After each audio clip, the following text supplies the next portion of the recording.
Many thanks for joining us. At O'Brien Kimani is my Twitter handle, and Anwangeshin is my companion on the side of the sign language interpretation. President William Ruto projects a stronger economic rebound for the year 2026, forecasting a GDP growth of between 5 to 6%. Addressing Parliament during the annual State of the Nation address, President Ruto says the economy has turned a decisive corner after a period of volatility with stable inflation, revived activity in the capital markets and a stable shilling. Trevor Ng'endo has more details. President William Ruto said the reform measures undertaken over the past 2 years have restored market confidence, attracting new investor commitments that have helped reverse negative sentiments that had weighed on the economy. Inflation, which stood at 9.6% in 2022, has steadily declined to 4.6% as of last month, bringing much needed relief to households. The shilling, once in perilous downward spiral, has stabilized at 129 to the dollar for nearly 2 years, a direct consequence of prudent monetary policy and disciplined fiscal management.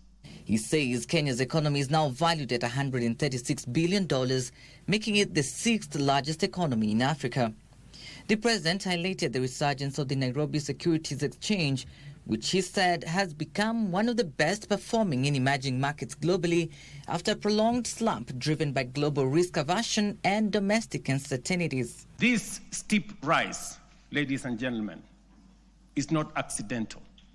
It is the product of deliberate choices, disciplined execution, and strategic reforms that have strengthened our economy and unlocked its potential. A central theme of the address was job creation, where the president said the affordable housing program has already generated over 428,000 jobs, with the figure projected to hit 1 million next year. International markets have taken note.